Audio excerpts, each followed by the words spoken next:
Hello everyone, welcome to my fourth YouTube video. It's going to be very different. The other ones were more philosophical. This one might be a little more self-help-ish type thing. Anyway, I got my little library here, so I don't have my illustrious bookcase today, but I do have 4 books with me that can...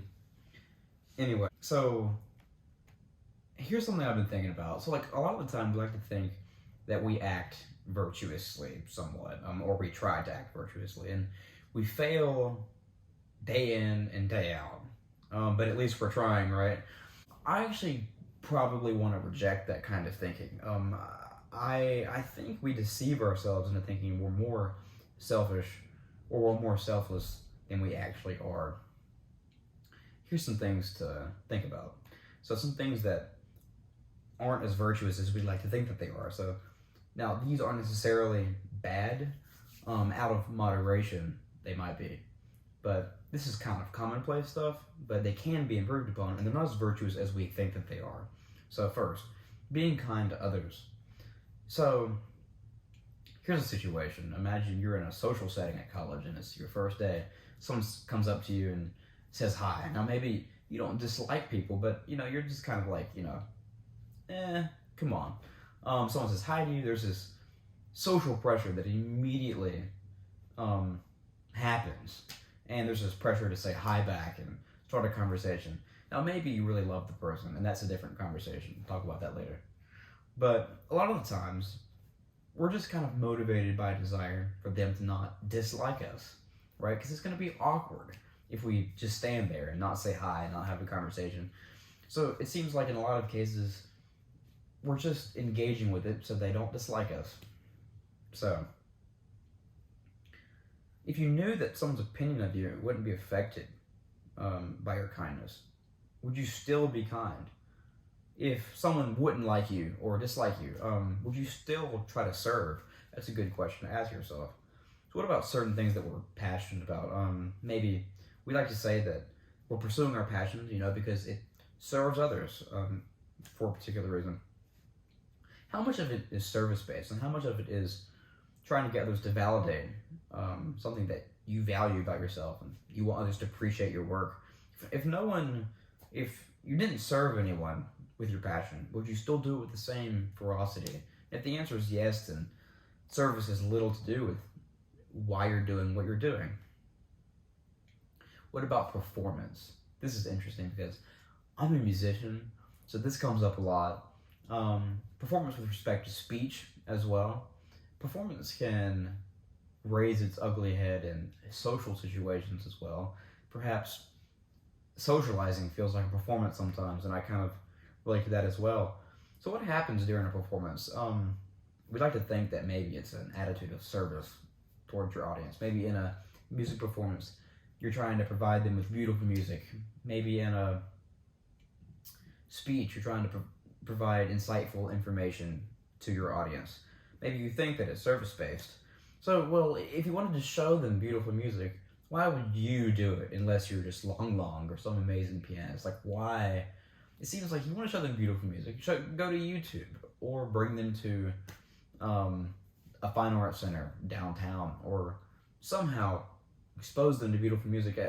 Or get your friend. Like, why do you have to do it? If you want to impart insightful information, why would you think you're the best source of that? There's plenty of papers and articles and resources online. It seems like you wouldn't be the best resource if you wanted to impart insightful information. So it seems like service has little to do with why you're performing piano, or why you're giving your speech. So thinking about people pleasers, so some people like to say that they just really love people, and they really want to make them happy. As a people pleaser, maybe I can't speak for all of them, but this seems to be true with at least some of them, and especially me. It's not that I want to make the other person happy, it's I just don't want them to dislike me. That's why I'm acting in a people-pleasing manner. I just don't want y'all to dislike me. It's not that I really necessarily care about y'all's well-being at this moment. It's not necessarily that I don't not care. I don't know if that's the right double negative. What about standing up for what's right? Your morals, your ethics. It's especially common in today's culture. So virtue signaling comes to mind. It's not limited to that annoying kid in class who can't stand to lose a debate.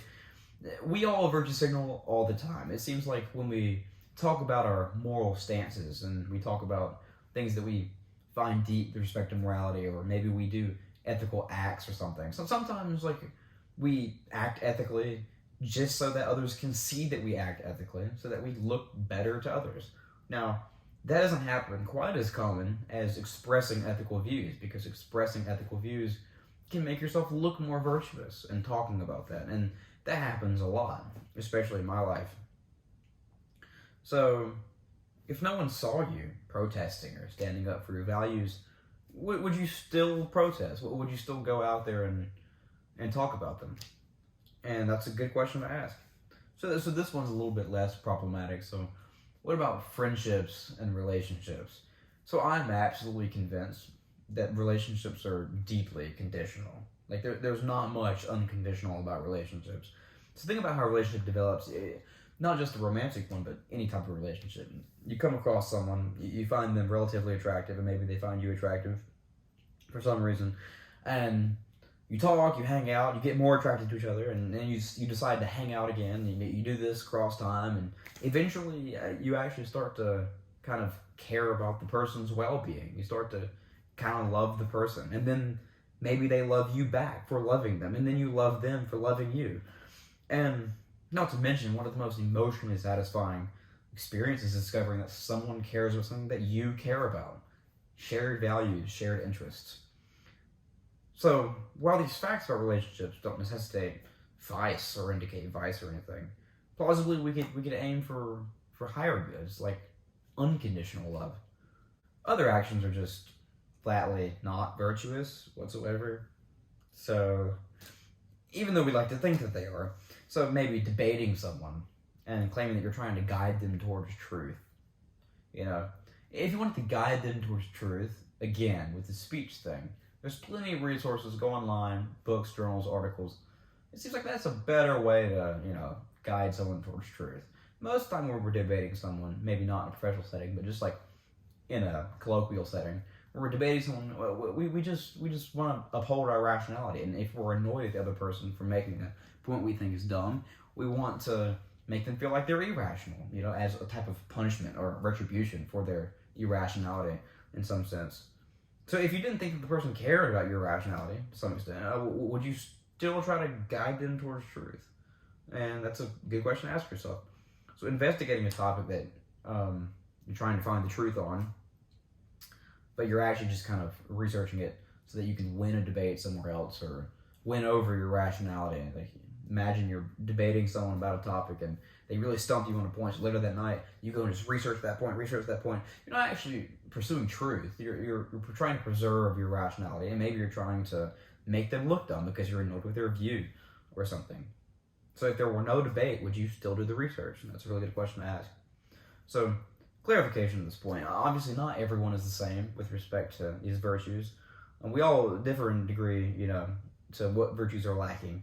But I think it's a problem that we all have to face to some degree, and we all have to think about and wrestle with. So we can do one of two things. We can recognize this lack of virtue as inescapable and simply a part of our broken human condition, or we can maybe seek to improve our broken human condition. So recognizing this lack of virtue as unavoidable and kind of maybe a give-up attitude, that's not quite irrational. I can see how realizing this commonplace lack of virtue, that can push us to be more forgiving towards people, more loving. If we see hypocrisy, if we see someone pretending like they're more virtuous than they actually are, we're like that too. Everyone's like that. This is part of the human condition, and recognizing that can allow us to be more forgiving towards others. But that being said, I'm not sure we should stop there. I don't think we should stop pursuing virtue. I think there's higher goods to be pursued. Imagine a world where we were motivated primarily by the desire to cultivate the highest goods, like service, personal strength and character, self-expression, instead of seeking, social approval or acceptance. While these things are important, they're not nearly as valuable as these higher goods. Clarification: I don't do sociology or psychology. this is just my own experience, so a lot of this stuff could just be wrong, but I think it's important to talk about and notice. So here I am doing it. So thank you so much for watching this video. Instagram and Substack is in the bio. I have a TikTok working right now, but like I'm so weird with TikTok. We'll see how that works out. But thank you for watching. Bye.